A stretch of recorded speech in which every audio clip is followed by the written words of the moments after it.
Hello students, I welcome all of you in Kenes Educare. Today we are learning about triangle. This chapter is from your ninth mathematics NCERT. So let's start. तो आज हम देखेंगे some more criteria for congruence of triangles. You have seen earlier in this chapter that equality of three angles of one triangle to three angles of other triangle is not sufficient for the congruence of two triangles, correct? So you may wonder whether equality of three sides of one triangle to three sides of another triangle is enough for congruence of two triangles. You have already verified in earlier classes, okay? So that is indeed true. So to be sure, construct two triangles with a sides 4 cm, 3.5 cm and 4.5 cm जैसे कि diagram में दिख रहा है आपको. Cut them out and place them on each other. What do you observe? They cover each other completely. If the equal sides are placed on each side, so the triangles are congruent. Triangle को हम congruent कहेंगे. So repeat this activity with some more triangles. ये जो activity है फिर से repeat करिए. So we arrive at another rule for congruence. कौन सा? SSS congruence rule. Okay, side, side, side. If three sides of one triangle are equal to the three sides of another triangle, then the two triangles are congruent. This theorem can be proved using a suitable construction. You have already seen that in the SAS congruence rule, the pair of equal angles has to be included angle between the pairs of corresponding pair of equal sides, okay? And if this is not so, the two triangles may not be congruent, okay? Perform this activity. Construct two right angle triangle with the hypotenuse equal to 5 cm and one side equal to 4 cm each. So cut them out and place one triangle over one another with the equal sides placed on each other. Turn the triangles if necessary. What do you observe? आपको क्या मिलेगा यहाँ पर? The two triangles cover each other completely and so they are congruent. So repeat this activity with other pairs of the right angles triangle.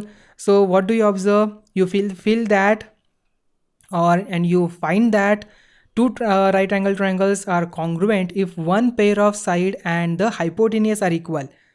You have verified this in earlier classes also. So note that right angle is not the included angle in this case. Okay, यहाँ पर right angle included की जरूरत नहीं है.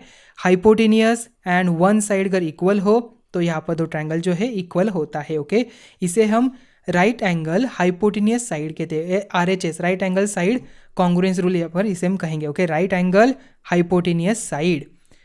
If in two right triangles the hypotenuse and one side of one triangle are equal to the hypotenuse and one side of the other triangle, then the two triangles are congruent. Okay, note that RHS stands for right angle, hypotenuse and side. Let us now take some examples. Example 7. AB is a line segment. P and Q are points on opposite sides of AB such that each of them is equidistant from the points A and B. Show that the line PQ is perpendicular bisector of AB. देखिए solution इसका, you are given that PA is equal to PB and QA is equal to QB and you are to show that PQ is perpendicular to AB and PQ bisects AB.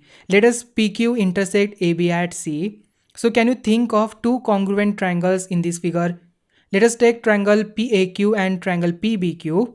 So in this triangle, AP is equal to BP होगा, AP is equal to BP, AQ is equal to BQ होगा and PQ is equal to PQ because common side और ये given है. So triangle PAQ is congruous with triangle PBQ. So therefore APQ is equal to triangle angle BPQ यहाँ पर हो जाएगा भाई CPCT rule से. Now let us consider triangle PAC and triangle PBC. You have AP is equal to BP given दिया है. Angle APC ये वाला angle is equal to angle BPC. Okay, already हमने प्रूव किया था इसे. So PC is equal to PC यहाँ पर कॉमन साइड है. So triangle PAC is congruent with triangle PBC हो जाएगा भाई SS रूल से. Therefore AC is equal to BC, AC is equal to हमें BC मिल जाएगा. Correct. Now angle ACP is equal to BCP by CPCT से. तो ACP plus BCP is equal to 180, मतलब ACP जो एंगल है हमें 90 डिग्री मिल जाएगा तो PCB यहाँ पर 90 डिग्री आ जाएगा. So from 1 and 2 you can easily conclude that PQ is perpendicular bisector of AB. So note that without showing the congruence of triangle PAQ and triangle PBQ, you cannot show that triangle PAC is congruent with triangle PBC even through AP is equal to AB. Okay, BP. So given, okay, यहाँ पर given था, so PC is equal to PC common है, तो and angle PAC is equal to angle PBC, angle opposite equal sides in triangle APB. So it's because these results give us SSA rule, which is not always valid or true for congruence of triangle. Also, the angle is not included between the equal sides of sides. So let us take some more examples. और कुछ example देखते हैं. तो example number 8 देखिए. P is a point equidistant from two lines L and M intersecting at point A. Show that the line AP bisect the angle between them. You are given that lines L and M intersect each other at A. Let PB is perpendicular to L, PC is perpendicular to M. It is given that PB is equal to PC. You are to show that angle PAB is equal to angle PAC. Let us consider triangle PAB and triangle PAC. In these two triangles, PB is equal to PC given होगा, angle PBA is equal to angle PCA is equal to 90 degree given है, PA is equal to PA common side है, so triangle PAB is congruent with triangle PAC, so angle PAB is equal to angle PAC हो जाएगा bye CPCT से. तो students यहाँ पर ही आज का लेक्चर नंबर 3 हम यहाँ पर एंड करते हैं. तो मिलते हैं अभी नेक्स्ट वीडियो में. Thank you.